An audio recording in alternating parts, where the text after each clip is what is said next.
on? In this episode, we're doing a oil change and really a multi-point inspection. It's going to be the first service on this Honda Ridgeline. Back it up a little bit, put it on them ramps, reset the service light once it's finished.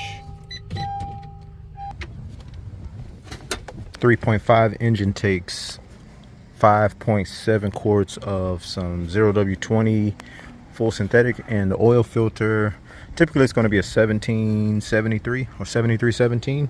Actually a decent amount of clearance, and it's kind of windy today, so I was going to put it on the ramps, but I don't want to risk making a mess in the driveway. So it's going to be a 17mm bolt right here, and get it loose.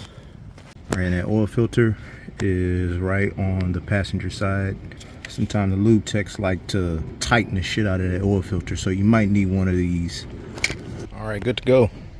Topped off the coolant. Also, you had to remove this little plastic cover just with some simple clips, so you just kind of pull up on it and be able to get a funnel down there also. So I topped the reservoir off, and also just needed like less than maybe like an ounce of coolant in the radiator, which is pretty good. It's never been topped off since 2019.